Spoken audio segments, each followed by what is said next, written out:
दोस्तों वेलकम है ਤੁਹਾਡਾ ਸਾਡੇ ਚੈਨਲ ਮਾਲਾ ਮਣਕੇ ਉੱਤੇ। किताब रिच डैड पुअर डैड लेखक रॉबर्ट टी कियोसाकी। दोस्तों जिवें तुसीं थंबनेल विच देख चुके हो पढ़ चुके हो कि 18 तो 35 साल की उम्र वालियां नूं ये किताब जरूर पढ़नी चाहिए है। पढ़नी तो वैसे हर उम्र दे नूं चाहिए है, पर स्पैशल 18 तो 35 साल की जिन्हां दी उम्र आ उन्हां नूं ये किताब जरूर पढ़नी चाहिए है, क्योंकि यही वो उम्र हुंदी है जदों असीं कुछ करना हुंदा है, अपना फ्यूचर जिहड़ा बनाउणा हुंदा है। दोस्तों यह किताब रिच डैड पुअर डैड ये पैसों बारे लिखी गई दुनिया की सब तो बेस्ट किताब है। ਜਿਹੜੇ भी भविख में अमीर बनना चाहते हैं ਜਾਂ अपनी अमीरी ਨੂੰ कायम रखना चाहते हैं वो इस किताब ਨੂੰ जरूर पढ़न। इस विच लेखक ने बहुत वधिया तरीके नाल दस्सिया है कि असी अमीर किवें बन सकते हाँ, किवें इन्वैसट कर सकते हाँ। इस विच सानू ये भी पता लगेगा कि अमीर बंदा होर किवें अमीर होई जांदा है ते गरीब होर गरीब क्यों होई जांदा है। दोस्तों किताब शुरू करने तो पहला रॉबर्ट थोड़ा दसदे हैं कि किताब क्यों जरूरी है। रॉबर्ट यानी लेखक की सब तो वड्डी फिक्र ये सी कि अमीरां अते गरीबां विच फासला दिन ब दिन वधदा जा रहा है।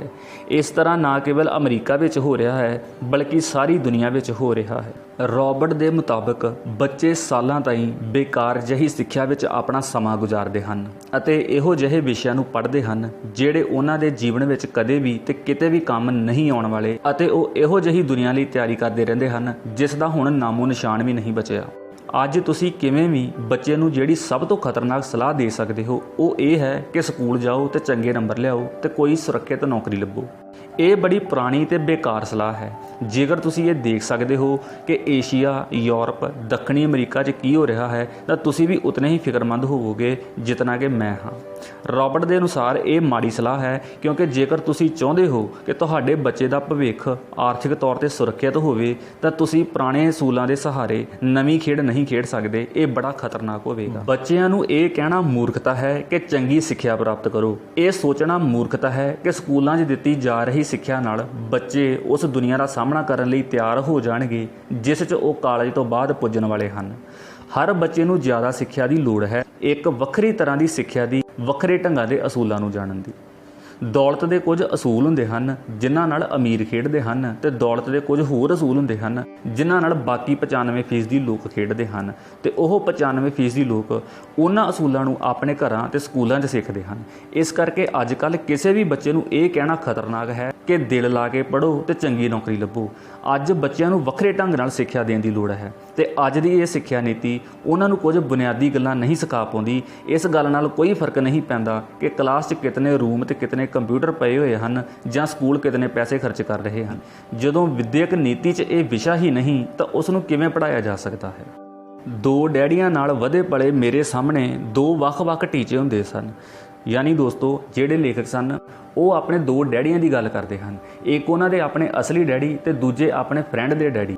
ਜਿਹੜੇ ਉਹਨਾਂ ਦੇ ਅਸਲੀ ਡੈਡੀ ਸਨ ਉਹਨਾਂ ਨੂੰ ਲੇਖਕ ਨੇ ਇਸ ਕਿਤਾਬ ਵਿੱਚ ਗਰੀਬ ਡੈਡੀ ਕਿਹਾ ਹੈ ਤੇ ਜਿਹੜੇ ਉਹਨਾਂ ਦੇ ਫਰੈਂਡ ਦੇ ਡੈਡੀ ਸਨ ਉਹਨਾਂ ਨੂੰ ਇਸ ਕਿਤਾਬ ਵਿੱਚ ਅਮੀਰ ਡੈਡੀ ਕਹਿ ਕੇ ਬੁਲਾਇਆ ਗਿਆ ਹੈ। ਸੋ ਇਸ ਲਈ ਦੋ ਡੈਡੀਆਂ ਨਾਲ ਪਲੇ ਵਧੇ ਮੇਰੇ ਸਾਹਮਣੇ ਦੋ ਵੱਖ-ਵੱਖ ਟੀਚੇ ਹੁੰਦੇ ਸਨ।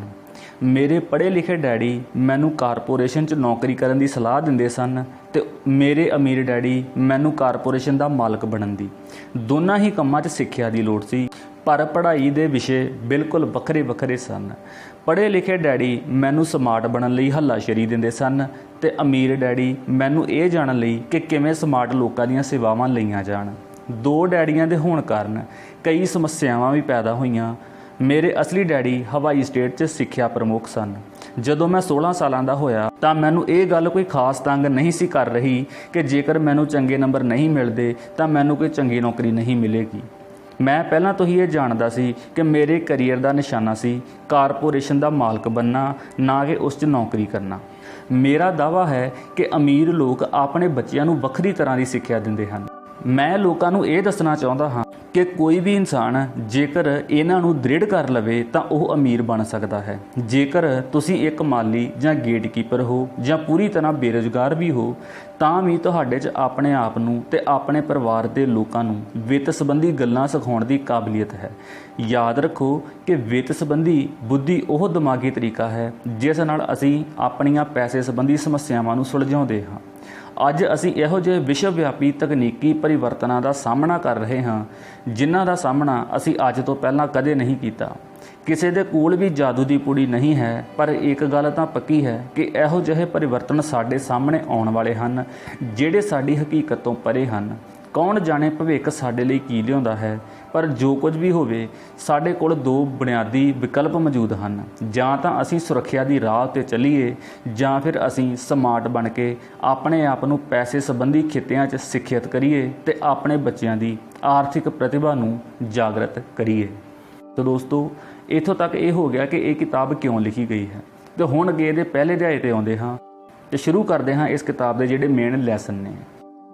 ਲੇਖਕ ਦੱਸਦੇ ਹਨ ਕਿ ਮੇਰੇ ਦੋ ਡੈਡੀ ਸਨ, ਇੱਕ ਅਮੀਰ ਤੇ ਦੂਜੇ ਗਰੀਬ। ਇੱਕ ਬਹੁਤ ਪੜ੍ਹੇ ਲਿਖੇ ਤੇ ਸਿਆਣੇ ਸਨ, ਉਹ PhD ਸਨ ਅਤੇ ਉਹਨਾਂ ਨੇ ਆਪਣੇ 4 ਸਾਲਾਂ ਦੇ ਅੰਡਰ ਗ੍ਰੈਜੂਏਸ਼ਨ ਕੋਰਸ ਨੂੰ 2 ਸਾਲਾਂ ਤੋਂ ਵੀ ਘੱਟ ਸਮੇਂ ਵਿੱਚ ਕਰ ਲਿਆ ਸੀ।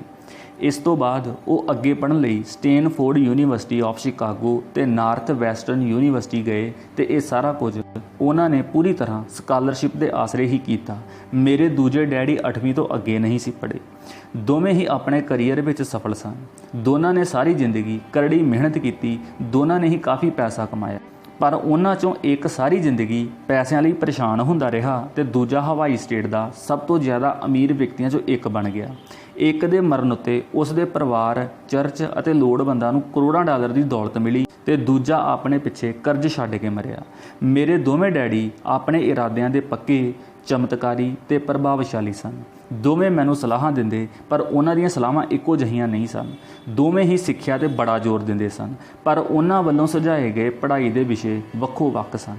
ਜੇਕਰ ਮੇਰੇ ਕੋਲ ਕੇਵਲ ਇੱਕ ਹੀ ਡੈਡੀ ਹੁੰਦੇ ਤਾਂ ਮੈਂ ਜਾਂ ਤਾਂ ਉਹਨਾਂ ਦੀ ਸਲਾਹ ਮੰਨ ਲੈਂਦਾ ਤੇ ਜਾਂ ਫਿਰ ਉਸ ਨੂੰ ਠੁਕਰਾ ਦਿੰਦਾ, ਕਿਉਂਕਿ ਸਲਾਹ ਦੇਣ ਵਾਲੇ ਦੋ ਸਨ। ਇਸ ਵਾਸਤੇ ਮੇਰੇ ਕੋਲ ਵਿਰੋਧਾਭਾਸੀ ਵਿਚਾਰ ਹੁੰਦੇ ਸਨ, ਇੱਕ ਅਮੀਰ ਬੰਦੇ ਦਾ ਤੇ ਦੂਜਾ ਗਰੀਬ ਬੰਦੇ ਦਾ। ਕਿਸੇ ਵੀ ਇੱਕ ਵਿਚਾਰ ਨੂੰ ਸਿੱਧਾ ਸਾਦਾ ਮੰਨ ਲੈਣ ਜਾਂ ਨਾ ਮੰਨਣ ਦੀ ਬਜਾਏ ਮੈਂ ਉਹਨਾਂ ਦੀਆਂ ਸਲਾਹਾਂ 'ਤੇ ਕਾਫੀ ਸੋਚਦਾ, ਉਹਨਾਂ ਦੀ ਤੁਲਨਾ ਕਰਦਾ ਤੇ ਫਿਰ ਆਪਣੇ ਆਪ ਵਾਸਤੇ ਫੈਸਲਾ ਕਰਿਆ ਕਰਦਾ ਸੀ। ਸਮੱਸਿਆ ਇਹ ਸੀ ਕਿ ਅਮੀਰ ਡੈਡੀ ਕਦੇ ਅਮੀਰ ਨਹੀਂ ਸਨ ਤੇ ਗਰੀਬ ਡੈਡੀ ਹੁਣ ਗਰੀਬ ਨਹੀਂ ਸਨ। ਦੋਵੇਂ ਹੀ ਆਪਣੇ ਕਰੀਅਰ ਨੂੰ ਸ਼ੁਰੂ ਕਰ ਰਹੇ ਸਨ। ਦੋਵੇਂ ਹੀ ਦੌਲਤ ਅਤੇ ਪਰਿਵਾਰ ਖਾਤਰ ਮਿਹਨਤ ਕਰ ਰਹੇ ਸਨ, ਪਰ ਪੈਸੇ ਬਾਰੇ ਦੋਨਾਂ ਦੇ ਵਿਚਾਰ ਅਤੇ ਨਜ਼ਰੀਆ ਇੱਕਦਮ ਵੱਖਰਾ ਸੀ। ਉਦਾਹਰਨ ਦੇ ਤੌਰ 'ਤੇ ਇੱਕ ਡੈਡੀ ਕਹਿੰਦੇ ਸਨ ਕਿ ਪੈਸੇ ਦਾ ਮੋਹ ਹੀ ਸਾਰੀ ਬੁਰਾਈਆਂ ਦੀ ਜੜ੍ਹ ਹੈ, ਜਦੋਂ ਕਿ ਦੂਜੇ ਡੈਡੀ ਕਿਹਾ ਕਰਦੇ ਸਨ ਕਿ ਪੈਸਿਆਂ ਦੀ ਕਮੀ ਹੀ ਸਾਰੀ ਬੁਰਾਈਆਂ ਦੀ ਜੜ੍ਹ ਹੈ। ਜਦੋਂ ਮੈਂ ਛੋਟਾ ਸੀ ਤਾਂ ਮੈਨੂੰ ਦੋਵੇਂ ਡੈਡੀਆਂ ਦੀ ਵੱਖਰੀ ਵੱਖਰੀ ਸਲਾਹ ਨਾਲ ਪਰੇਸ਼ਾਨੀ ਹੁੰਦੀ ਸੀ। ਇੱਕ ਚੰਗਾ ਬੱਚਾ ਹੋਣ ਦੇ ਨਾਤੇ ਮੈਂ ਦੋਨਾਂ ਦੀਆਂ ਗੱਲਾਂ ਸੁਣਨਾ ਚਾਹੁੰਦਾ ਸੀ। ਪਰੇਸ਼ਾਨੀ ਇਹ ਸੀ ਕਿ ਦੋਵੇਂ ਇੱਕੋ ਜਿਹੀਆਂ ਗੱਲਾਂ ਨਹੀਂ ਸਨ ਕਰਦੇ। ਉਹਨਾਂ ਦੇ ਵਿਚਾਰਾਂ 'ਚ ਜ਼ਮੀਨ ਅਸਮਾਨ ਦਾ ਫਰਕ ਸੀ, ਖਾਸ ਕਰਕੇ ਪੈਸਿਆਂ ਦੇ ਮਾਮਲੇ ਵਿੱਚ। ਮੈਂ ਕਾਫੀ ਲੰਮੇ ਸਮੇਂ ਤੱਕ ਇਹੀ ਸੋਚਿਆ ਕਰਦਾ ਕਿ ਉਹਨਾਂ 'ਚੋਂ ਕਿਸ ਨੇ ਕੀ ਕਿਹਾ, ਕਿਉਂ ਕਿਹਾ ਤੇ ਉਸ ਦਾ ਸਿੱਟਾ ਕੀ ਹੋਵੇਗਾ। ਮੇਰਾ ਬਹੁਤਾ ਸਮਾਂ ਸੋਚਣ ਵਿੱਚ ਹੀ ਬਤੀਤ ਹੋ ਜਾਂਦਾ ਸੀ। ਮੈਂ ਆਪਣੇ ਆਪ ਨਾਲ ਵਾਰ-ਵਾਰ ਇਹੋ ਜਿਹੇ ਸਵਾਲ ਹੀ ਕਰਦਾ ਕਿ ਉਹਨਾਂ ਨੇ ਇਉਂ ਕਿਉਂ ਕਿਹਾ, ਤੇ ਫਿਰ ਦੂਜੇ ਡੈਡੀ ਦੀ ਕਹੀ ਹੋਈ ਗੱਲਾਂ ਬਾਰੇ ਵੀ ਇਸੇ ਤਰ੍ਹਾਂ ਦੇ ਸਵਾਲ ਪੁੱਛਦਾ। ਕਾਸ਼ ਮੈਂ ਇਹ ਬੋਲ ਸਕਦਾ, ਹਾਂ ਉਹ ਬਿਲਕੁਲ ਸਹੀ ਸਨ, ਮੈਂ ਉਹਨਾਂ ਦੀਆਂ ਗੱਲਾਂ ਨਾਲ ਪੂਰੀ ਤਰ੍ਹਾਂ ਸਹਿਮਤ ਹਾਂ, ਜਾਂ ਇਹ ਕਹਿ ਕੇ ਮੈਂ ਸਿੱਧਾ ਹੀ ਉਹਨਾਂ ਦੀ ਗੱਲ ਨੂੰ ਠੁਕਰਾ ਸਕਦਾ ਕਿ ਬਜ਼ੁਰਗਾਂ ਨੂੰ ਇਹ ਨਹੀਂ ਪਤਾ ਕਿ ਉਹ ਕੀ ਕਹਿ ਰਹੇ ਹਨ, ਕਿਉਂਕਿ ਦੋਵੇਂ ਹੀ ਮੈਨੂੰ ਪਿਆਰੇ ਸਨ। ਇਸ ਵਾਸਤੇ ਮੈਨੂੰ ਆਪਣੇ ਲਈ ਸੋਚਣ 'ਤੇ ਮਜਬੂਰ ਹੋਣਾ ਪੈਂਦਾ ਸੀ। ਇਸ ਤਰ੍ਹਾਂ ਸੋਚਣ ਦੀ ਮੈਨੂੰ ਆਦਤ ਪੈ ਗਈ, ਜਿਹੜੀ ਅੱਗੇ ਚੱਲ ਕੇ ਮੇਰੇ ਲਈ ਬੜੀ ਲਾਹੇਵੰਦ ਸਾਬਤ ਹੋਈ। ਜੇਕਰ ਮੈਂ ਇੱਕੋ ਪ੍ਰਕਾਰ ਨਾਲ ਸੋਚ ਪਾਉਂਦਾ ਤਾਂ ਮੇਰੇ ਲਈ ਇਹਨਾਂ ਲਾਹੇਵੰਦ ਨਹੀਂ ਹੁੰਦਾ। ਧਨ ਦੌਲਤ ਦਾ ਵਿਸ਼ਾ ਸਕੂਲਾਂ 'ਚ ਨਹੀਂ ਬਲਕਿ ਘਰ ਅੰਦਰ ਪੜ੍ਹਾਇਆ ਜਾਂਦਾ ਹੈ। ਸ਼ਾਇਦ ਇਸੇ ਲਈ ਅਮੀਰ ਲੋਕ ਹੋਰ ਜ਼ਿਆਦਾ ਅਮੀਰ ਹੋ ਜਾਂਦੇ ਹਨ, ਜਦੋਂ ਕਿ ਗਰੀਬ ਹੋਰ ਜ਼ਿਆਦਾ ਗਰੀਬ ਤੇ ਮਿਡਲ ਕਲਾਸ ਕਰਜ਼ੇ 'ਚ ਡੁੱਬਿਆ ਰਹਿੰਦਾ ਹੈ। ਸਾਡੇ 'ਚੋਂ ਜ਼ਿਆਦਾਤਰ ਲੋਕ ਪੈਸੇ ਬਾਰੇ ਆਪਣੇ ਮਾਂ-ਪਿਓ ਤੋਂ ਸਿੱਖਦੇ ਹਨ। ਕੋਈ ਗਰੀਬ ਪਿਓ ਆਪਣੇ ਬੱਚੇ ਨੂੰ ਪੈਸੇ ਬਾਰੇ ਕੀ ਸਿਖਾ ਸਕਦਾ ਹੈ? ਉਹ ਸਿਰਫ ਇੰਨਾ ਹੀ ਕਹਿ ਸਕਦਾ ਹੈ ਕਿ ਸਕੂਲ ਜਾਓ ਤੇ ਮਿਹਨਤ ਨਾਲ ਪੜ੍ਹੋ। ਹੋ ਸਕਦਾ ਹੈ ਕਿ ਉਹ ਬੱਚਾ ਚੰਗੇ ਨੰਬਰਾਂ ਨਾਲ ਕਾਲਜ ਦੀ ਪੜ੍ਹਾਈ ਪੂਰੀ ਕਰ ਲਵੇ, ਫਿਰ ਵੀ ਪੈਸੇ ਦੇ ਮਾਮਲੇ 'ਚ ਉਸ ਦੀ ਮਾਨਸਿਕਤਾ ਅਤੇ ਉਸ ਦੇ ਸੋਚਣ ਦਾ ਢੰਗ ਇੱਕ ਗਰੀਬ ਬੰਦੇ ਵਾਂਗ ਹੀ ਰਹੇਗਾ। ਇਹ ਸਾਰਾ ਕੁਝ ਉਸ ਨੇ ਤਦੋਂ ਸਿੱਖਿਆ ਜਦੋਂ ਉਹ ਇੱਕ ਛੋਟਾ ਜਿਹਾ ਬੱਚਾ ਸੀ। ਧਨ ਜਾਂ ਵਿੱਤ ਦਾ ਵਿਸ਼ਾ ਸਕੂਲਾਂ 'ਚ ਪੜ੍ਹਾਇਆ ਹੀ ਨਹੀਂ ਜਾਂਦਾ। ਸਕੂਲਾਂ 'ਚ ਵਿਦਿਅਕ ਅਤੇ ਕਾਰੋਬਾਰੀ ਨਿਪੁੰਨਤਾ 'ਤੇ ਜ਼ੋਰ ਦਿੱਤਾ ਜਾਂਦਾ ਹੈ, ਨਾ ਕਿ ਆਰਥਿਕ ਨਿਪੁੰਨਤਾ ਉੱਤੇ। ਇਸ ਤੋਂ ਇਹ ਸਪਸ਼ਟ ਹੋ ਜਾਂਦਾ ਹੈ ਕਿ ਜਿਹੜੇ ਸਮਾਰਟ ਬੈਂਕਰਜ਼, ਡਾਕਟਰਜ਼ ਤੇ ਅਕਾਊਂਟੈਂਟਸ ਦੇ ਸਕੂਲਾਂ ਦੇ ਚੰਗੇ ਨੰਬਰ ਆਉਂਦੇ ਹਨ, ਉਹ ਸਾਰੀ ਜ਼ਿੰਦਗੀ ਪੈਸਿਆਂ ਲਈ ਕਿਉਂ ਜੂਝਦੇ ਰਹਿੰਦੇ ਹਨ। ਸਾਡੇ ਦੇਸ਼ ਤੇ ਜਿਹੜਾ ਭਾਰੀ ਕਰਜ਼ੇ ਚੜ੍ਹਿਆ ਹੋਇਆ ਹੈ ਉਹ ਕਾਫੀ ਹੱਦ ਤੱਕ ਉਹਨਾਂ ਉੱਚ ਸਿੱਖਿਅਤ ਰਾਜਨੇਤਾਵਾਂ ਤੇ ਸਰਕਾਰੀ ਅਫਸਰਾਂ ਦੇ ਕਾਰਨ ਹੈ ਜਿਹੜੇ ਆਰਥਿਕ ਨੀਤੀਆਂ ਬਣਾਉਂਦੇ ਹਨ। ਪਰ ਮਜ਼ੇਦਾਰ ਗੱਲ ਇਹ ਹੈ ਕਿ ਉਹ ਧਨ ਦੇ ਬਾਰੇ ਬੜਾ ਘੱਟ ਜਾਣਦੇ ਹਨ। ਮੈਂ ਆਮ ਕਰਕੇ ਨਵੀਂ ਸਦੀ 'ਚ ਆਉਣ ਵਾਲੀਆਂ ਸਮੱਸਿਆਵਾਂ ਬਾਰੇ ਸੋਚਦਾ ਹਾਂ। ਤਦੋਂ ਕੀ ਹੋਵੇਗਾ ਜਦੋਂ ਸਾਡੇ ਕੋਲ ਇਹੋ ਜਿਹੇ ਕਰੋੜਾਂ ਲੋਕੀ ਹੋਣਗੇ ਜਿਨ੍ਹਾਂ ਨੂੰ ਆਰਥਿਕ ਤੇ ਡਾਕਟਰੀ ਸਹਾਇਤਾ ਦੀ ਲੋੜ ਪਵੇਗੀ। ਧਨ ਸੰਬੰਧੀ ਸਹਾਇਤਾ ਦੇ ਲਈ ਜਾਂ ਤਾਂ ਉਹ ਆਪਣੇ ਪਰਿਵਾਰਾਂ ਤੇ ਜਾਂ ਫਿਰ ਸਰਕਾਰਾਂ ਉੱਤੇ ਨਿਰਭਰ ਹੋਣਗੇ। ਕੀ ਹੋਵੇਗਾ ਜਦੋਂ ਮੈਡੀਕੇਅਰ ਤੇ ਸੋਸ਼ਲ ਸਿਕਿਉਰਿਟੀ ਕੋਲ ਪੈਸਾ ਖਤਮ ਹੋ ਜਾਵੇਗਾ? ਕਿਵੇਂ ਕੋਈ ਦੇਸ਼ ਤਰੱਕੀ ਕਰ ਪਾਵੇਗਾ ਜੇਕਰ ਪੈਸਿਆਂ ਬਾਰੇ ਪੜ੍ਹਾਈ ਦੀ ਜ਼ਿੰਮੇਵਾਰੀ ਮਾਂ-ਪਿਓ ਤੇ ਛੱਡ ਦਿੱਤੀ ਜਾਵੇ ਜਿਨ੍ਹਾਂ 'ਚ ਜ਼ਿਆਦਾਤਰ ਗਰੀਬ ਹਨ ਜਾਂ ਗਰੀਬ ਹੋਣਗੇ। ਕਿਉਂਕਿ ਮੇਰੇ ਕੋਲ 2 ਪ੍ਰਭਾਵਸ਼ਾਲੀ ਡੈਡੀ ਸਨ, ਇਸ ਲਈ ਮੈਂ ਦੋਨਾਂ ਕੋਲੋਂ ਸਿੱਖਿਆ। ਮੈਨੂੰ ਦੋਨਾਂ ਦੀ ਸਲਾਹਾਂ ਤੇ ਸੋਚਣਾ ਪੈਂਦਾ ਸੀ। ਇਸ ਤਰ੍ਹਾਂ ਸੋਚਦੇ ਸੋਚਦੇ ਮੈਂ ਇਹ ਜਾਣ ਲਿਆ ਕਿ ਕਿਸੇ ਬੰਦੇ ਦੇ ਵਿਚਾਰ ਉਸ ਦੀ ਜ਼ਿੰਦਗੀ ਉੱਤੇ ਕਿੰਨਾ ਜ਼ਬਰਦਸਤ ਅਸਰ ਪਾ ਸਕਦੇ ਹਨ। ਉਦਾਹਰਣ ਵਾਸਤੇ ਇੱਕ ਡੈਡੀ ਨੂੰ ਇਹ ਕਹਿਣ ਦੀ ਆਦਤ ਸੀ ਕਿ ਮੈਂ ਇਹ ਨਹੀਂ ਖਰੀਦ ਸਕਦਾ। ਦੂਜੇ ਡੈਡੀ ਇਹਨਾਂ ਸ਼ਬਦਾਂ ਦੇ ਇਸਤੇਮਾਲ ਨਾਲ ਚਿੜਦੇ ਸਨ। ਉਹ ਜ਼ੋਰ ਦੇ ਕੇ ਕਿਹਾ ਕਰਦੇ ਸਨ ਕਿ ਮੈਨੂੰ ਇਸ ਦੀ ਬਜਾਏ ਇਹ ਕਹਿਣਾ ਚਾਹੀਦਾ ਹੈ ਕਿ ਮੈਂ ਇਸ ਨੂੰ ਕਿਵੇਂ ਖਰੀਦ ਸਕਦਾ ਹਾਂ। ਪਹਿਲਾ ਵਾਕ ਨਕਾਰਾਤਮਕ ਹੈ ਕਿ ਮੈਂ ਇਹ ਨਹੀਂ ਖਰੀਦ ਸਕਦਾ ਤੇ ਦੂਜਾ ਪ੍ਰਸ਼ਨਵਾਚਕ ਹੈ ਕਿ ਮੈਂ ਇਸ ਨੂੰ ਕਿਵੇਂ ਖਰੀਦ ਸਕਦਾ ਹਾਂ। ਇੱਕ ਨਾਲ ਗੱਲ ਖਤਮ ਹੋ ਜਾਂਦੀ ਹੈ ਤੇ ਦੂਜੇ ਨਾਲ ਤੁਸੀਂ ਸੋਚਣ ਲਈ ਮਜਬੂਰ ਹੋ ਜਾਂਦੇ ਹੋ। ਮੇਰੇ ਛੇਤੀ ਹੀ ਅਮੀਰ ਬਣਨ ਵਾਲੇ ਡੈਡੀ ਨੇ ਮੈਨੂੰ ਸਮਝਾਇਆ ਕਿ ਜਦੋਂ ਅਸੀਂ ਕਹਿੰਦੇ ਹਾਂ ਮੈਂ ਇਸ ਨੂੰ ਨਹੀਂ ਖਰੀਦ ਸਕਦਾ ਤਾਂ ਸਾਡਾ ਦਿਮਾਗ ਕੰਮ ਕਰਨਾ ਬੰਦ ਕਰ ਦਿੰਦਾ ਹੈ। ਇਸ ਦੀ ਬਜਾਏ ਜਦੋਂ ਅਸੀਂ ਆਪਣੇ ਆਪ ਨੂੰ ਇਹ ਸਵਾਲ ਪੁੱਛਦੇ ਹਾਂ ਕਿ ਮੈਂ ਇਸ ਨੂੰ ਕਿਵੇਂ ਖਰੀਦ ਸਕਦਾ ਹਾਂ ਤਾਂ ਸਾਡਾ ਦਿਮਾਗ ਕੰਮ ਕਰਨ ਲੱਗ ਪੈਂਦਾ ਹੈ। ਉਹਨਾਂ ਦਾ ਇਹ ਮਤਲਬ ਨਹੀਂ ਸੀ ਕਿ ਤੁਹਾਡਾ ਜਿਸ ਚੀਜ਼ 'ਤੇ ਦਿਲ ਆ ਜਾਵੇ ਉਸ ਨੂੰ ਖਰੀਦ ਹੀ ਲਓ। ਉਹ ਲਗਭਗ ਦੀਵਾਨਗੀ ਦੀ ਹੱਦ ਤਾਈਂ ਆਪਣੇ ਦਿਮਾਗ ਨੂੰ ਕਸਰਤ ਕਰਵਾਉਣਾ ਚਾਹੁੰਦੇ ਸਨ, ਕਿਉਂਕਿ ਉਹਨਾਂ ਦੇ ਖਿਆਲ ਮੁਤਾਬਕ ਦਿਮਾਗ ਦੁਨੀਆ ਦਾ ਸਭ ਤੋਂ ਜ਼ਿਆਦਾ ਤਾਕਤਵਰ ਕੰਪਿਊਟਰ ਹੈ। ਮੇਰਾ ਦਿਮਾਗ ਹਰ ਰੋਜ਼ ਤਿੱਖਾ ਹੋਈ ਜਾਂਦਾ ਹੈ ਕਿਉਂਕਿ ਮੈਂ ਇਸ ਦੀ ਕਸਰਤ ਕਰਦਾ ਰਹਿੰਦਾ ਹਾਂ। ਇਹ ਜਿਤਨਾ ਤਿੱਖਾ ਹੁੰਦਾ ਜਾਵੇਗਾ ਉਤਨਾ ਹੀ ਮੈਂ ਇਸ ਦੀ ਸਹਾਇਤਾ ਨਾਲ ਜ਼ਿਆਦਾ ਤੋਂ ਜ਼ਿਆਦਾ ਪੈਸਾ ਕਮਾ ਸਕਦਾ ਹਾਂ। ਉਹਨਾਂ ਦਾ ਮੰਨਣਾ ਸੀ ਕਿ ਮੈਂ ਇਸ ਨੂੰ ਖਰੀਦ ਨਹੀਂ ਸਕਦਾ ਕਹਿਣਾ ਦਿਮਾਗੀ ਆਲਸ ਦੀ ਨਿਸ਼ਾਨੀ ਹੈ। ਹਾਲਾਂਕਿ ਦੋਵੇਂ ਡੈਡੀ ਆਪਣੇ ਕੰਮਾਂ 'ਚ ਕਰੜੀ ਮਿਹਨਤ ਕਰਦੇ ਸਨ, ਪਰ ਮੈਂ ਦੇਖਿਆ ਕਿ ਪੈਸਿਆਂ ਦੇ ਮਾਮਲੇ 'ਚ ਇੱਕ ਡੈਡੀ ਦੀ ਆਦਤ ਇਹ ਸੀ ਕਿ ਉਹ ਆਪਣੇ ਦਿਮਾਗ ਨੂੰ ਸਵਾ ਦਿੰਦੇ ਤੇ ਦੂਜੇ ਡੈਡੀ ਆਪਣੇ ਦਿਮਾਗ ਨੂੰ ਲਗਾਤਾਰ ਕਸਰਤ ਕਰਵਾਉਂਦੇ ਰਹਿੰਦੇ। ਇਸ ਦਾ ਲੰਮੇ ਸਮੇਂ ਲਈ ਨਤੀਜਾ ਇਹ ਨਿਕਲਿਆ ਕਿ ਇੱਕ ਡੈਡੀ ਆਰਥਿਕ ਤੌਰ ਤੇ ਬਹੁਤ ਅਮੀਰ ਹੁੰਦੇ ਚਲੇ ਗਏ ਜਦੋਂ ਕਿ ਦੂਜੇ ਡੈਡੀ ਲਗਾਤਾਰ ਗਰੀਬ ਹੁੰਦੇ ਚਲੇ ਗਏ। ਇਹਨਾਂ ਨੂੰ ਇਸ ਤਰ੍ਹਾਂ ਸਮਝ ਲਵੋ ਕਿ ਇੱਕ ਵਿਅਕਤੀ ਰੋਜ਼ਾਨਾ ਕਸਰਤ ਕਰਨ ਲਈ ਜਿਮ ਜਾਂਦਾ ਹੈ ਜਦੋਂ ਕਿ ਦੂਜਾ ਆਪਣੇ ਸੋਫੇ ਤੇ ਬੈਠਾ ਟੀਵੀ ਦੇਖਦਾ ਰਹਿੰਦਾ ਹੈ। ਸਰੀਰ ਦੀ ਸਹੀ ਕਸਰਤ ਨਾਲ ਤੁਸੀਂ ਜ਼ਿਆਦਾ ਤੰਦਰੁਸਤ ਹੋ ਸਕਦੇ ਹੋ ਅਤੇ ਦਿਮਾਗ ਦੀ ਸਹੀ ਕਸਰਤ ਨਾਲ ਤੁਸੀਂ ਜ਼ਿਆਦਾ ਅਮੀਰ ਹੋ ਸਕਦੇ ਹੋ। ਆਲਸ ਕਾਰਨ ਸਿਹਤ ਤੇ ਪੈਸਿਆਂ ਦੋਨਾਂ 'ਚ ਹੀ ਨੁਕਸਾਨ ਹੁੰਦਾ ਹੈ। ਮੇਰੇ ਦੋਵੇਂ ਡੈਡੀ ਦੀਆਂ ਵਿਚਾਰਧਾਰਾਵਾਂ 'ਚ ਜ਼ਮੀਨ ਅਸਮਾਨ ਦਾ ਫਾਸਲਾ ਸੀ। ਇੱਕ ਡੈਡੀ ਦੀ ਸੋਚ ਸੀ ਕਿ ਅਮੀਰਾਂ ਨੂੰ ਜ਼ਿਆਦਾ ਟੈਕਸ ਦੇਣਾ ਚਾਹੀਦਾ ਹੈ ਤਾਂ ਕਿ ਵਿਚਾਰੇ ਗਰੀਬਾਂ ਨੂੰ ਜ਼ਿਆਦਾ ਫਾਇਦਾ ਮਿਲੇ, ਜਦੋਂ ਕਿ ਦੂਜੇ ਡੈਡੀ ਕਹਿੰਦੇ ਸਨ ਕਿ ਟੈਕਸ ਉਹਨਾਂ ਲੋਕਾਂ ਨੂੰ ਸਜ਼ਾ ਦਿੰਦਾ ਹੈ ਜਿਹੜੇ ਉਤਪਾਦਨ ਕਰਦੇ ਹਨ ਤੇ ਉਹਨਾਂ ਲੋਕਾਂ ਨੂੰ ਇਨਾਮ ਜਿਹੜੇ ਉਤਪਾਦਨ ਨਹੀਂ ਕਰਦੇ। ਇੱਕ ਡੈਡੀ ਸਿਖਾਉਂਦੇ ਸਨ ਕਿ ਮਿਹਨਤ ਨਾਲ ਪੜ੍ਹੋ ਤਾਂ ਜੋ ਤੁਹਾਨੂੰ ਕਿਸੇ ਚੰਗੀ ਕੰਪਨੀ ਵਿੱਚ ਨੌਕਰੀ ਮਿਲ ਜਾਵੇ, ਜਦੋਂ ਕਿ ਦੂਜੇ ਡੈਡੀ ਦੀ ਸਿੱਖਿਆ ਇਹ ਸੀ ਕਿ ਮਿਹਨਤ ਨਾਲ ਪੜ੍ਹੋ ਤਾਂ ਜੋ ਤੁਹਾਨੂੰ ਕਿਸੇ ਚੰਗੇ ਕੰਪਨੀ ਨੂੰ ਖਰੀਦਣ ਦਾ ਮੌਕਾ ਮਿਲ ਜਾਵੇ। ਇੱਕ ਡੈਡੀ ਕਹਿੰਦੇ ਸਨ ਕਿ ਮੈਂ ਇਸ ਲਈ ਅਮੀਰ ਨਹੀਂ ਹਾਂ ਕਿਉਂਕਿ ਮੈਨੂੰ ਬੱਚਿਆਂ ਨੂੰ ਪਾਲਣਾ ਪੈਂਦਾ ਹੈ। ਦੂਜੇ ਡੈਡੀ ਕਹਿੰਦੇ ਕਿ ਮੈਂ ਇਸ ਲਈ ਅਮੀਰ ਬਣਨਾ ਹੈ ਕਿਉਂਕਿ ਮੈਂ ਬੱਚਿਆਂ ਨੂੰ ਪਾਲਣਾ ਹੈ। ਇੱਕ ਡੈਡੀ ਡਿਨਰ ਦੀ ਟੇਬਲ ਤੇ ਪੈਸਿਆਂ ਅਤੇ ਬਿਜ਼ਨਸ ਬਾਰੇ ਗੱਲਾਂ ਕਰਨ ਲਈ ਹਮੇਸ਼ਾ ਹੱਲਾਸ਼ੇਰੀ ਦਿੰਦੇ ਸਨ ਤੇ ਦੂਜੇ ਡੈਡੀ ਖਾਣਾ ਖਾਂਦੇ ਸਮੇਂ ਪੈਸਿਆਂ ਦੀਆਂ ਗੱਲਾਂ ਤੋਂ ਹਮੇਸ਼ਾ ਮਨਾ ਕਰਿਆ ਕਰਦੇ ਸਨ। ਇੱਕ ਦਾ ਕਹਿਣਾ ਸੀ ਕਿ ਜਿੱਥੇ ਪੈਸਿਆਂ ਦਾ ਸਵਾਲ ਹੋਵੇ ਸੁਰੱਖਿਅਤ ਕਦਮ ਚੁੱਕੋ, ਖਤਰਾ ਮੁੱਲ ਨਾ ਲਵੋ, ਤੇ ਦੂਜੇ ਦਾ ਕਹਿਣਾ ਸੀ ਖਤਰਿਆਂ ਦਾ ਸਾਹਮਣਾ ਕਰਨਾ ਸਿੱਖੋ। ਇੱਕ ਦਾ ਮੰਨਣਾ ਸੀ ਕਿ ਸਾਡਾ ਘਰ ਹੀ ਸਾਡਾ ਸਭ ਤੋਂ ਵੱਡਾ ਨਿਵੇਸ਼ ਤੇ ਸਭ ਤੋਂ ਵੱਡੀ ਸੰਪਤੀ ਹੈ। ਦੂਜੇ ਦਾ ਮੰਨਣਾ ਸੀ ਕਿ ਮੇਰਾ ਘਰ ਮੇਰੀ ਜ਼ਿੰਮੇਵਾਰੀ ਹੈ ਅਤੇ ਜੇਕਰ ਤੁਹਾਡਾ ਘਰ ਤੁਹਾਡੀ ਨਜ਼ਰਾਂ 'ਚ ਤੁਹਾਡਾ ਸਭ ਤੋਂ ਵੱਡਾ ਨਿਵੇਸ਼ ਹੈ ਤਾਂ ਤੁਸੀਂ ਤਕਲੀਫ ਵਿੱਚ ਹੋ। ਦੋਵੇਂ ਹੀ ਡੈਡੀ ਆਪਣੇ ਬਿੱਲ ਸਮੇਂ 'ਤੇ ਚੁਕਾਉਂਦੇ, ਪਰ ਉਹਨਾਂ 'ਚੋਂ ਇੱਕ ਸਭ ਤੋਂ ਪਹਿਲਾਂ ਜਦੋਂ ਕਿ ਦੂਜਾ ਸਭ ਤੋਂ ਅਖੀਰ ਵਿੱਚ। ਇੱਕ ਡੈਡੀ ਦਾ ਇਹ ਮੰਨਣਾ ਸੀ ਕਿ ਕੰਪਨੀ ਜਾਂ ਸਰਕਾਰ ਨੂੰ ਤੁਹਾਡਾ ਧਿਆਨ ਰੱਖਣਾ ਤੇ ਤੁਹਾਡੀਆਂ ਲੋੜਾਂ ਨੂੰ ਪੂਰੀਆਂ ਕਰਨਾ ਚਾਹੀਦਾ ਹੈ। ਉਹ ਹਮੇਸ਼ਾ ਤਨਖਾਹ 'ਚ ਵਾਧੇ, ਰਿਟਾਇਰਮੈਂਟ ਦੀਆਂ ਯੋਜਨਾਵਾਂ, ਮੈਡੀਕਲ ਬੈਨੀਫਿਟਸ, ਬਿਮਾਰੀਆਂ ਦੀਆਂ ਛੁੱਟੀਆਂ ਤੇ ਛੁੱਟੀਆਂ ਦੇ ਦਿਨ ਅਤੇ ਬਾਕੀ ਸੁਵਿਧਾਵਾਂ ਬਾਰੇ ਫਿਕਰਮੰਦ ਰਹਿੰਦੇ ਸਨ। ਉਹ ਆਪਣੇ 2 ਚਾਚਿਆਂ ਤੋਂ ਬੜੇ ਪ੍ਰਭਾਵਿਤ ਸਨ ਜਿਹੜੇ ਫੌਜ ਵਿੱਚ ਚਲੇ ਗਏ ਸਨ ਤੇ 20 ਸਾਲ ਦੇ ਕਿਰਿਆਸ਼ੀਲ ਜੀਵਨ ਤੋਂ ਬਾਅਦ ਉਹਨਾਂ ਨੇ ਆਪਣੇ ਰਿਟਾਇਰਮੈਂਟ ਤੇ ਸਾਰੀ ਜ਼ਿੰਦਗੀ ਲਈ ਆਰਾਮ ਦਾ ਇੰਤਜ਼ਾਮ ਕਰ ਲਿਆ ਸੀ। ਉਹ ਮੈਡੀਕਲ ਬੈਨੀਫਿਟਸ ਦੇ ਵਿਹਾਰਾਂ ਨੂੰ ਪਸੰਦ ਕਰਦੇ ਸਨ ਤੇ ਮਿਲਟਰੀ ਵੱਲੋਂ ਆਪਣੇ ਰਿਟਾਇਰਡ ਫੌਜੀਆਂ ਨੂੰ ਦਿੱਤੀਆਂ ਜਾ ਰਹੀਆਂ ਸਹੂਲਤਾਂ ਦੀ ਵੀ ਸ਼ਲਾਘਾ ਕਰਦੇ ਸਨ। ਉਹਨਾਂ ਨੂੰ ਯੂਨੀਵਰਸਿਟੀ ਦਾ ਟੈਨਿਓਰ ਸਿਸਟਮ ਵੀ ਕਾਫੀ ਪਸੰਦ ਸੀ। कई बारी नौकरी तो सारी जिंदगी ਲਈ मिल रही सुरक्षा ਤੇ ਬੈਨੀਫਿਟਸ नौकरी ਤੋਂ ਜ਼ਿਆਦਾ ਮਹੱਤਵਪੂਰਨ ਹੋ ਜਾਂਦੇ ਹਨ। ਉਹ ਅਕਸਰ ਕਿਹਾ ਕਰਦੇ ਸਨ, ਮੈਂ ਸਰਕਾਰ ਲਈ ਬੜੀ ਮਿਹਨਤ ਨਾਲ ਕੰਮ ਕੀਤਾ ਹੈ ਤੇ ਇਸ ਵਾਸਤੇ ਬਦਲੇ 'ਚ ਮੈਨੂੰ ਇਹ ਫਾਇਦੇ ਮਿਲਣੇ ਹੀ ਚਾਹੀਦੇ ਹਨ। ਦੂਜੇ ਡੈਡੀ ਪੂਰੀ ਤਰ੍ਹਾਂ ਨਾਲ ਆਰਥਿਕ ਸੁਤੰਤਰਤਾ 'ਚ ਭਰੋਸਾ ਰੱਖਦੇ ਸਨ। ਉਹ ਸੁਵਿਧਾ ਭੋਗੀ ਮਾਨਸਿਕਤਾ ਦੇ ਵਿਰੋਧੀ ਸਨ। ਉਹ ਇਹ ਮੰਨਦੇ ਸਨ ਕਿ ਇਸ ਤਰ੍ਹਾਂ ਦੀ ਮਾਨਸਿਕਤਾ ਲੋਕਾਂ ਨੂੰ ਕਮਜ਼ੋਰ ਤੇ ਆਰਥਿਕ ਤੌਰ ਤੇ ਲੋੜਵੰਦ ਬਣਾਉਂਦੀ ਹੈ। ਉਹਨਾਂ ਦਾ ਦ੍ਰਿੜ ਵਿਸ਼ਵਾਸ ਸੀ ਕਿ ਵਿਅਕਤੀ ਨੂੰ ਆਰਥਿਕ ਤੌਰ ਤੇ ਸੁਦ੍ਰਿੜ ਹੋਣਾ ਚਾਹੀਦਾ ਹੈ। ਇੱਕ ਡੈਡੀ ਕੁਝ ਡਾਲਰ ਬਚਾਉਣ ਲਈ ਪਰੇਸ਼ਾਨ ਰਹੇ ਤੇ ਦੂਜੇ ਡੈਡੀ ਇੱਕ ਤੋਂ ਇੱਕ ਬਾਅਦ ਨਿਵੇਸ਼ ਕਰਦੇ ਰਹੇ। ਇੱਕ ਡੈਡੀ ਨੇ ਮੈਨੂੰ ਦੱਸਿਆ ਕਿ ਚੰਗੀ ਨੌਕਰੀ ਲੱਭਣ ਲਈ ਚੰਗਾ ਜਿਹਾ ਬਾਇਓਡਾਟਾ ਕਿਵੇਂ ਲਿਖਿਆ ਜਾਵੇ ਤੇ ਦੂਜੇ ਨੇ ਮੈਨੂੰ ਇਹ ਸਿਖਾਇਆ ਕਿ ਕਿਵੇਂ ਮਜ਼ਬੂਤ ਕਾਰੋਬਾਰੀ ਤੇ ਵਿੱਤੀ ਯੋਜਨਾਵਾਂ ਲਿਖੀਆਂ ਜਾਣ ਜਿਸ ਨਾਲ ਮੈਂ ਨੌਕਰੀਆਂ ਦੇ ਸਕਾਂ। ਦੋ ਪ੍ਰਭਾਵਸ਼ਾਲੀ ਡੈਡੀਆਂ ਦੇ ਨਾਲ ਰਹਿਣ ਕਾਰਨ ਮੈਨੂੰ ਇਹ ਵਿਸ਼ਲੇਸ਼ਣ ਕਰਨ ਦਾ ਮੌਕਾ ਮਿਲਿਆ ਕਿ ਉਹਨਾਂ ਦੇ ਵਿਚਾਰਾਂ ਦਾ ਉਹਨਾਂ ਦੀ ਜ਼ਿੰਦਗੀ 'ਤੇ ਕਿੰਨਾ ਅਸਰ ਹੋ ਰਿਹਾ ਸੀ। ਮੈਂ ਮਹਿਸੂਸ ਕੀਤਾ ਕਿ ਦਰਅਸਲ ਲੋਕ ਆਪਣੇ ਵਿਚਾਰਾਂ ਨਾਲ ਹੀ ਆਪਣੇ ਜੀਵਨ ਨੂੰ ਦਿਸ਼ਾ ਦਿੰਦੇ ਹਨ। ਉਦਾਹਰਣ ਵਾਸਤੇ ਮੇਰੇ ਗਰੀਬ ਡੈਡੀ ਹਮੇਸ਼ਾ ਕਿਹਾ ਕਰਦੇ ਸਨ ਕਿ ਮੈਂ ਕਦੇ ਅਮੀਰ ਨਹੀਂ ਬਣ ਪਾਵਾਂਗਾ ਤੇ ਉਹਨਾਂ ਦੀ ਇਹ ਭਵਿੱਖਬਾਣੀ ਸੱਚ ਸਾਬਤ ਹੋਈ।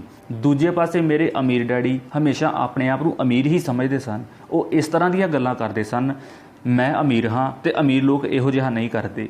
ਇੱਕ ਵੱਡੇ ਆਰਥਿਕ ਝਟਕੇ ਤੋਂ ਬਾਅਦ ਜਦੋਂ ਉਹ ਦਿਵਾਲੀਏਪਣ ਦੇ ਕੰਢੇ ਉੱਤੇ ਸਨ ਤਦ ਵੀ ਉਹ ਆਪਣੇ ਆਪ ਨੂੰ ਅਮੀਰ ਹੀ ਕਹਿੰਦੇ ਰਹੇ। ਉਹ ਆਪਣੇ ਸੰਦਰਭ 'ਚ ਇਹ ਕਿਹਾ ਕਰਦੇ ਸਨ ਕਿ ਗਰੀਬ ਹੋਣ ਜਾਂ ਪੈਸੇ ਨਾ ਹੋਣ 'ਚ ਫਰਕ ਹੁੰਦਾ ਹੈ। ਪੈਸੇ ਕੋਲ ਨਾ ਹੋਣਾ ਅਸਥਾਈ ਹੁੰਦਾ ਹੈ ਜਦੋਂ ਕਿ ਗਰੀਬੀ ਸਥਾਈ ਹੁੰਦੀ ਹੈ। ਮੇਰੇ ਗਰੀਬ ਡੈਡੀ ਇਹ ਵੀ ਕਹਿੰਦੇ ਸਨ ਕਿ ਮੇਰੀ ਪੈਸੇ ਵਿੱਚ ਕੋਈ ਦਿਲਚਸਪੀ ਨਹੀਂ ਹੈ ਜਾਂ ਪੈਸਾ ਮਹੱਤਵਪੂਰਨ ਨਹੀਂ ਹੈ। ਮੇਰੇ ਅਮੀਰ ਡੈਡੀ ਹਮੇਸ਼ਾ ਕਹਿੰਦੇ ਸਨ ਕਿ ਪੈਸੇ ਵਿੱਚ ਬੜੀ ਤਾਕਤ ਹੈ। ਹੋ ਸਕਦਾ ਹੈ ਸਾਡੇ ਵਿਚਾਰਾਂ ਦੀ ਤਾਕਤ ਨੂੰ ਕਦੇ ਮਾਪਿਆ ਨਾ ਜਾ ਸਕੇ ਜਾਂ ਫਿਰ ਉਹਨਾਂ ਨੂੰ ਪੂਰੀ ਤਰ੍ਹਾਂ ਸਮਝਿਆ ਨਾ ਜਾ ਸਕੇ। ਫਿਰ ਵੀ ਬਚਪਨ ਤੋਂ ਹੀ ਮੈਂ ਇਹ ਸਮਝ ਗਿਆ ਸੀ ਕਿ ਸਾਨੂੰ ਵਿਚਾਰਾਂ 'ਤੇ ਧਿਆਨ ਦੇਣਾ ਚਾਹੀਦਾ ਹੈ ਤੇ ਆਪਣੇ ਆਪ ਨੂੰ ਦਰਸਾਉਣ ਉੱਤੇ ਵੀ। ਮੈਂ ਦੇਖਿਆ ਕਿ ਮੇਰੇ ਗਰੀਬ ਡੈਡੀ ਇਸ ਲਈ ਗਰੀਬ ਨਹੀਂ ਸਨ ਕਿਉਂਕਿ ਉਹ ਘੱਟ ਕਮਾਉਂਦੇ ਸਨ, ਬਲਕਿ ਇਸ ਲਈ ਗਰੀਬ ਸਨ ਕਿਉਂਕਿ ਉਹਨਾਂ ਦੇ ਵਿਚਾਰ ਅਤੇ ਕੰਮ ਗਰੀਬਾਂ ਵਾਂਗ ਸਨ। ਦੋ ਡੈਡੀ ਹੋਣ ਕਾਰਨ ਬਚਪਨ ਤੋਂ ਹੀ ਮੈਂ ਇਸ ਬਾਰੇ ਬੜਾ ਸਾਵਧਾਨ ਹੋ ਗਿਆ ਸੀ ਕਿ ਮੈਂ ਕਿਹੜੀ ਵਿਚਾਰਧਾਰਾ ਨੂੰ ਅਪਣਾਵਾਂ। ਮੈਂ ਕਿਸ ਦੀ ਗੱਲ ਨੂੰ ਮੰਨਾਂ, ਆਪਣੇ ਅਮੀਰ ਡੈਡੀ ਦੀ ਜਾਂ ਆਪਣੇ ਗਰੀਬ ਡੈਡੀ ਦੀ। ਹਾਲਾਂਕਿ ਦੋਵੇਂ ਹੀ ਸਿੱਖਿਆ ਤੇ ਗਿਆਨ ਨੂੰ ਬੜਾ ਮਹੱਤਵਪੂਰਨ ਮੰਨਦੇ ਸਨ, ਪਰ ਕੀ ਸਿੱਖਿਆ ਜਾਵੇ ਇਸ ਬਾਰੇ ਦੋਨਾਂ ਦੀ ਰਾਏ ਵੱਖੋ ਵੱਖ ਸੀ। ਇੱਕ ਚਾਹੁੰਦਾ ਸੀ ਕਿ ਮੈਂ ਪੜ੍ਹਾਈ ਵਿੱਚ ਚੰਗੀ ਮਿਹਨਤ ਕਰਾਂ, ਡਿਗਰੀ ਲਵਾਂ ਤੇ ਪੈਸੇ ਕਮਾਉਣ ਵਾਸਤੇ ਚੰਗੀ ਜਿਹੀ ਨੌਕਰੀ ਲੱਭ ਲਵਾਂ। ਉਹ ਚਾਹੁੰਦੇ ਸਨ ਕਿ ਮੈਂ ਇੱਕ ਪ੍ਰੋਫੈਸ਼ਨਲ ਅਫਸਰ, ਵਕੀਲ ਜਾਂ ਅਕਾਊਂਟੈਂਟ ਬਣ ਜਾਵਾਂ ਜਾਂ MBA ਕਰ ਲਵਾਂ। ਤੇ ਦੂਜੇ ਡੈਡੀ ਮੈਨੂੰ ਹੱਲਾਸ਼ੇਰੀ ਦਿਆ ਕਰਦੇ ਸਨ ਕਿ ਮੈਂ ਅਮੀਰ ਬਣਨ ਦਾ ਰਾਗ ਸਿੱਖ ਲਵਾਂ, ਇਹ ਸਮਝ ਲਵਾਂ ਕਿ ਪੈਸਾ ਕਿਵੇਂ ਕੰਮ ਕਰਦਾ ਹੈ ਤੇ ਇਹ ਵੀ ਜਾਣ ਲਵਾਂ ਕਿ ਇਸ ਕੋਲੋਂ ਆਪਣੇ ਲਈ ਕੰਮ ਕਿਵੇਂ ਲਿਆ ਜਾਂਦਾ ਹੈ। ਮੈਂ ਪੈਸੇ ਲਈ ਕੰਮ ਨਹੀਂ ਕਰਦਾ, ਇਹਨਾਂ ਸ਼ਬਦਾਂ ਨੂੰ ਉਹ ਵਾਰ-ਵਾਰ ਦੁਹਰਾਇਆ ਕਰਦੇ, ਪੈਸਾ ਮੇਰੇ ਲਈ ਕੰਮ ਕਰਦਾ ਹੈ। 9 ਸਾਲ ਦੀ ਉਮਰ 'ਚ ਮੈਂ ਇਹ ਫੈਸਲਾ ਕਰ ਲਿਆ ਕਿ ਪੈਸਿਆਂ ਬਾਰੇ ਮੈਂ ਆਪਣੇ ਅਮੀਰ ਡੈਡੀ ਦੀ ਗੱਲ ਸੁਣਾਂਗਾ ਤੇ ਉਹਨਾਂ ਤੋਂ ਸਿੱਖਾਂਗਾ। ਇਹ ਫੈਸਲਾ ਕਰਨ ਦਾ ਮਤਲਬ ਇਹ ਸੀ ਕਿ ਆਪਣੇ ਗਰੀਬ ਡੈਡੀ ਦੀਆਂ ਗੱਲਾਂ 'ਤੇ ਧਿਆਨ ਨਾ ਦੇਣਾ। ਹਾਲਾਂਕਿ ਉਹਨਾਂ ਕੋਲ ਕਾਲਜ ਦੀਆਂ ਬਹੁਤ ਸਾਰੀਆਂ ਡਿਗਰੀਆਂ ਸਨ ਜਿਹੜੀਆਂ ਮੇਰੇ ਅਮੀਰ ਡੈਡੀ ਕੋਲ ਨਹੀਂ ਸਨ। ਪੈਸਿਆਂ ਬਾਰੇ ਆਪਣੇ ਪੜ੍ਹੇ ਲਿਖੇ ਡੈਡੀ ਦੀ ਸਲਾਹ ਅਤੇ ਨਜ਼ਰੀਏ ਨੂੰ ਨਾ ਸੁਣਨ ਦਾ ਮੇਰਾ ਨਿਰਣਾ ਦੁਖਦਾਈ ਸੀ, ਪਰ ਇਹ ਇੱਕ ਇਹੋ ਜਿਹਾ ਨਿਰਣਾ ਸੀ ਜਿਸ ਨੇ ਮੇਰੀ ਜ਼ਿੰਦਗੀ ਦੀ ਦਿਸ਼ਾ ਤੈਅ ਕਰ ਦਿੱਤੀ। ਇੱਕ ਵਾਰ ਮੈਂ ਇਹ ਨਿਰਣੇ ਕਰ ਲਿਆ ਕਿ ਮੈਂ ਕਿਸ ਦੀ ਗੱਲ ਸੁਣਨੀ ਹੈ ਤਾਂ ਉਸ ਤੋਂ ਬਾਅਦ ਮੇਰੀ ਵਿੱਤ ਸੰਬੰਧੀ ਸਿੱਖਿਆ ਸ਼ੁਰੂ ਹੋ ਗਈ। ਮੇਰੇ ਅਮੀਰ ਡੈਡੀ ਨੇ ਮੈਨੂੰ 30 ਸਾਲਾਂ ਤੋਂ ਵੀ ਜ਼ਿਆਦਾ ਸਮੇਂ ਤੱਕ ਸਿਖਾਇਆ, ਉਦੋਂ ਤੱਕ ਜਦੋਂ ਤੱਕ ਕਿ ਮੇਰੀ ਉਮਰ 39 ਸਾਲ ਦੀ ਨਹੀਂ ਹੋ ਗਈ ਅਤੇ ਇਸ ਤੋਂ ਬਾਅਦ ਉਹਨਾਂ ਨੇ ਮੈਨੂੰ ਸਿਖਾਉਣਾ ਬੰਦ ਕਰ ਦਿੱਤਾ। ਉਹਨਾਂ ਨੇ ਇਹ ਵੇਖ ਲਿਆ ਸੀ ਕਿ ਮੈਂ ਉਹ ਸਾਰਾ ਕੁਝ ਸਮਝ ਲਿਆ ਹੈ ਜਿਹੜੀ ਉਹ ਮੇਰੀ ਮੋਟੀ ਅਕਲ ਵਿੱਚ ਭਰਨ ਦੀ ਕੋਸ਼ਿਸ਼ ਕਰ ਰਹੇ ਸਨ। ਪੈਸਾ ਇੱਕ ਤਰ੍ਹਾਂ ਦੀ ਤਾਕਤ ਹੈ, ਪਰ ਇਸ ਤੋਂ ਵੀ ਵੱਡੀ ਤਾਕਤ ਹੈ ਵਿੱਤੀ ਸਿੱਖਿਆ। ਪੈਸਾ ਤਾਂ ਆਉਂਦਾ ਜਾਂਦਾ ਰਹਿੰਦਾ ਹੈ, ਪਰ ਜੇਕਰ ਤੁਸੀਂ ਇਹ ਜਾਣਦੇ ਹੋ ਕਿ ਪੈਸਾ ਕੰਮ ਕਿਵੇਂ ਕਰਦਾ ਹੈ ਤਾਂ ਤੁਸੀਂ ਜ਼ਿਆਦਾ ਤਾਕਤਵਰ ਹੋ ਜਾਂਦੇ ਹੋ ਅਤੇ ਤੁਸੀਂ ਦੌਲਤ ਕਮਾਉਣਾ ਸ਼ੁਰੂ ਕਰ ਦਿੰਦੇ ਹੋ। ਕੇਵਲ ਸਕਾਰਾਤਮਕ ਚਿੰਤਨ ਨਾਲ ਹੀ ਸਮੱਸਿਆ ਹੱਲ ਨਹੀਂ ਹੋ ਸਕਦੀ, ਕਿਉਂਕਿ ਜ਼ਿਆਦਾਤਰ ਲੋਕ ਸਕੂਲਾਂ 'ਚ ਪੜ੍ਹਦੇ ਹਨ ਤੇ ਉੱਥੇ ਇਹ ਕਦੇ ਵੀ ਸਿੱਖ ਨਹੀਂ ਪਾਉਂਦੇ ਕਿ ਪੈਸਾ ਕਿਵੇਂ ਕੰਮ ਕਰਦਾ ਹੈ। ਇਸ ਲਈ ਉਹ ਪੈਸੇ ਦੇ ਲਈ ਕੰਮ ਕਰਨ 'ਚ ਆਪਣੀ ਸਾਰੀ ਜ਼ਿੰਦਗੀ ਬਰਬਾਦ ਕਰ ਦਿੰਦੇ ਹਨ। ਮੇਰੀ ਸਿੱਖਿਆ ਜਦੋਂ ਸ਼ੁਰੂ ਹੋਈ ਸੀ ਤਦੋਂ ਮੈਂ ਕੇਵਲ 9 ਸਾਲਾਂ ਦਾ ਸੀ। ਇਸ ਕਾਰਨ ਮੇਰੇ ਅਮੀਰ ਡੈਡੀ ਨੇ ਮੈਨੂੰ ਜਿਹੜੇ ਪਾਠ ਪੜ੍ਹਾਏ ਸਨ ਉਹ ਬੜੇ ਸੌਖੇ ਸਨ ਅਤੇ ਸਾਰੀਆਂ ਗੱਲਾਂ ਨੂੰ ਛੱਡ ਕੇ ਵਿਚਾਰ ਕੀਤਾ ਜਾਵੇ ਤਾਂ ਉਹਨਾਂ ਨੇ ਮੈਨੂੰ 30 ਸਾਲਾਂ ਤਾਈਂ ਕੁੱਲ 6 ਮਹੱਤਵਪੂਰਨ ਪਾਠ ਪੜ੍ਹਾਏ। ਇਹ ਕਿਤਾਬ ਉਹਨਾਂ ਹੀ 6 ਪਾਠਾਂ ਦੇ ਬਾਰੇ ਹੈ ਤੇ ਇਸ ਨੂੰ ਵੀ ਉਤਨਾ ਹੀ ਸੌਖਾ ਬਣਾਉਣ ਦੀ ਕੋਸ਼ਿਸ਼ ਕੀਤੀ ਗਈ ਹੈ ਜਿਤਨੀ ਕਿ ਮੇਰੇ ਡੈਡੀ ਨੇ ਇਹਨਾਂ ਨੂੰ ਮੇਰੇ ਵਾਸਤੇ ਸੌਖਾ ਬਣਾਇਆ ਸੀ। ਇਹ ਪਾਠ ਤੁਹਾਡੇ ਲਈ ਜਵਾਬ ਵਾਂਗ ਨਹੀਂ ਲਿਖੇ ਗਏ, ਬਲਕਿ ਮਾਰਗ ਦਰਸ਼ਕ ਵਾਂਗ ਲਿਖੇ ਗਏ ਹਨ। ਇਹੋ ਜਿਹੇ ਮਾਰਗਦਰਸ਼ਕ ਜਿਹੜੇ ਜ਼ਿਆਦਾ ਅਮੀਰ ਬਣਨ 'ਚ ਤੁਹਾਡੀ ਅਤੇ ਤੁਹਾਡੇ ਬੱਚਿਆਂ ਦੀ ਸਹਾਇਤਾ ਕਰਨਗੇ, ਚਾਹੇ ਬਦਲਦੀ ਹੋਈ ਇਸ ਅਨਿਸ਼ਚਿਤ ਦੁਨੀਆ 'ਚ ਕੁਝ ਵੀ ਹੁੰਦਾ ਰਹੇ। ਤੇ ਦੋਸਤੋ, ਉਮੀਦ ਹੈ ਕਿ ਤੁਹਾਨੂੰ ਬੜੀਆਂ ਚੰਗੀਆਂ ਗੱਲਾਂ ਦਾ ਪਤਾ ਲੱਗਾ ਹੋਊਗਾ ਤੇ ਇਹ ਲੈਸਨ ਵਧੀਆ ਵੀ ਲੱਗਾ ਹੋਊਗਾ। ਇਸ ਦੇ ਨਾਲ ਹੀ ਇਸ ਨੂੰ ਆਪਾਂ ਇੱਥੇ ਸਟਾਪ ਵੀ ਕਰਾਂਗੇ। ਫਿਰ ਮਿਲਾਂਗੇ ਉਹਨਾਂ ਸਬਕਾਂ ਦੇ ਨਾਲ, ਉਹਨਾਂ ਲੈਸਨਸ ਦੇ ਨਾਲ ਜਿਹੜੇ ਉਹਨਾਂ ਦੇ ਅਮੀਰ ਡੈਡੀ ਨੇ ਉਹਨਾਂ ਨੂੰ ਸਿਖਾਏ ਸਨ। ਬਾਕੀ ਇਸ ਵੀਡੀਓ ਨੂੰ ਵੀ ਪੂਰਾ ਦੇਖਣ ਲਈ ਧੰਨਵਾਦ। ਫਿਰ ਮਿਲਾਂਗੇ ਇਸ ਤੋਂ ਅਗਲੇ ਭਾਗ ਦੇ ਵਿੱਚ। ਧੰਨਵਾਦ।